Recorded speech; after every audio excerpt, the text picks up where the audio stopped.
And so you print up posters of these people that have chosen to be outlaws. You distribute it all over so nobody will do business with them because you know that they're not folks that respect people's rights. And you don't have any protection of the court. If somebody cuts your thumbs off and makes a necklace, this court's not going to help you, you know? And that's outlawry. And you know what? Nobody chooses outlawry. We've even got the situation in Fairbanks where you've got the political law court, statutory court, overlapping with the common law court, where people could say, well, I'm going to thumb my nose at your common law court, and I'm going to rely on the political court to protect me. They don't even do that because they want to have good social standing. And you also tell them, well, you know, when it hits the fan, and we've all talked about it hitting the fan, this protection will go away for you, and it'll be open season on you, and there's no coming back and regaining your legal standing. So you'd better, if you're going to function in a civil society, you'd better get on the ball and do it right now. And they say, okay. Now this process, this common law process, as opposed to the political law process, is redemptive all around. The woman whose house got broke into, she's redeemed. It's all put back. It's back how it used to be. Nobody bore the burden except the one who made the offense. So it didn't victimize all the taxpayers in the process.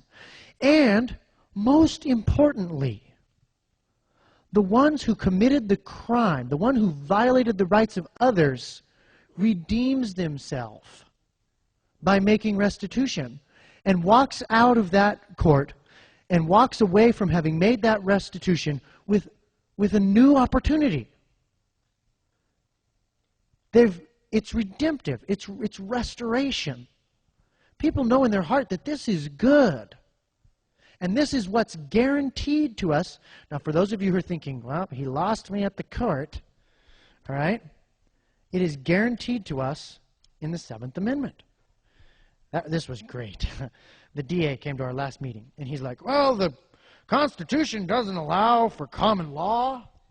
And I was like, well, law school doesn't allow for the Constitution, apparently, because the 7th Amendment says, in suits at common law, where the value in controversy shall exceed $20, the right of trial by jury shall be preserved, and no fact tried by jury shall be otherwise re-examined in any court of the United States other than according to the rules of common law. This is a constitutional right for a common law proceedings that is just as important for us to protect as our Second Amendment right. Actually, we don't have any constitutional rights. We only have two. The only two constitutional rights we have. You like that? Good, you can clap.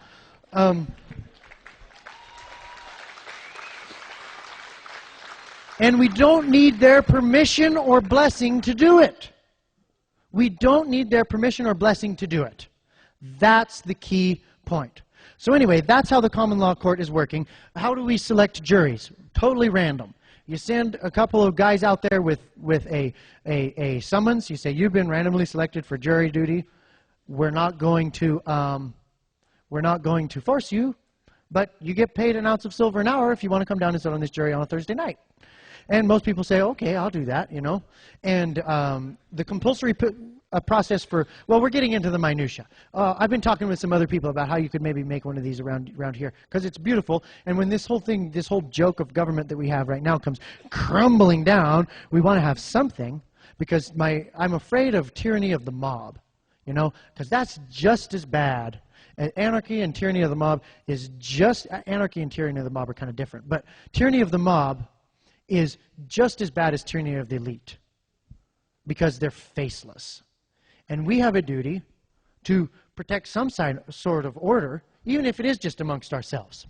So that's how the common law court is working. And then the next thing that we did is we created a militia. Everybody kind of a little bit timid about that, you know. But you know what? One thing that we went over and I know I'm going over. I'm here. I'm going to wrap up real quick. One thing that we went over at Continental Congress is that the states are in violation of the Second Amendment because of our absence of citizens' militias. And that's nobody's responsibility but our own. That's our own fault. And so we created a militia.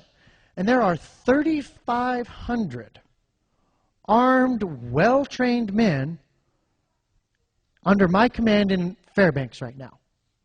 And they are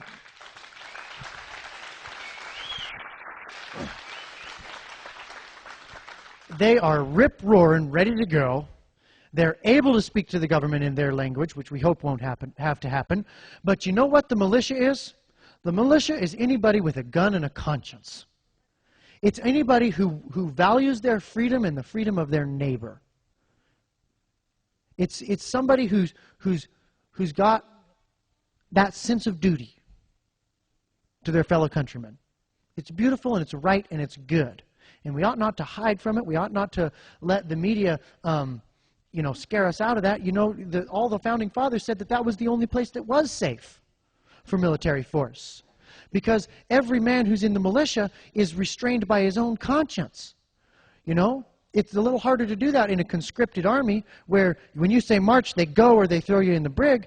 In the militia, if I give an order, if I say go do this, it's only followed congruent upon their conscience. It's not a command control structure. It's a command suggest. It's a command information. It's here's what's happening. Here's what we're going to do. Here's why this compels our conscience to do this. If your conscience compels you, follow this order. That's what that is. If your conscience compels you to do what's right here and to defend your neighbor or whatever, then do that. It's like having 3,500 checks and balances on the commander, which you don't necessarily have in the current military structure. Definitely not on blue helmets, but let's not even go there. All right, so that's the militia. Now here's what we've got in Alaska. What we did, instead of trying to create a third party, we made a second government. How do you like that?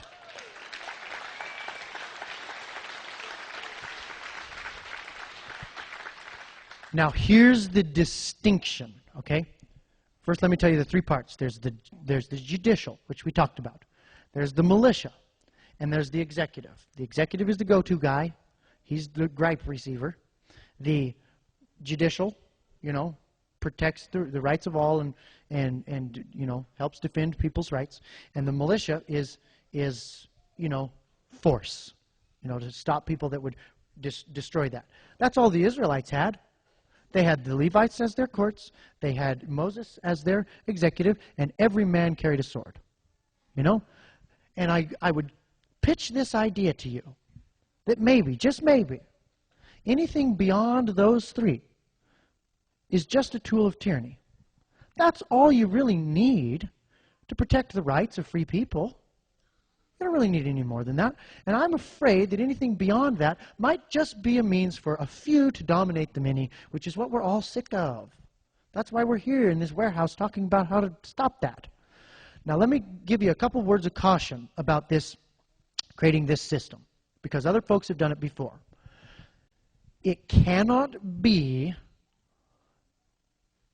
created in order to attack or antagonize the existing government. Let them crap in their own nest and bring themselves down under their own power. We're not there to do that to them. All right?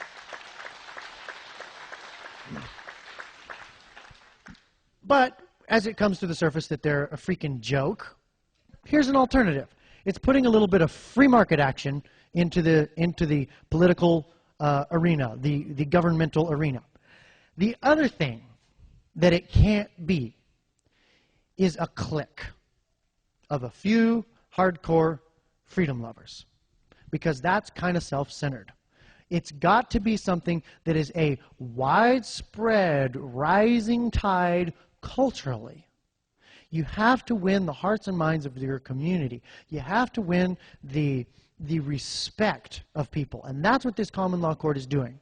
We're not taking any cases with indictments against government. We're just building respect. We're just having it become, more and more accepted, more and more cherished by the people, because they know that they can't get justice from a legal system. Legal system's not too concerned with justice. The idea that you don't have anything to worry about if you're innocent is laughable. That's a joke. Everybody knows that that's not true. So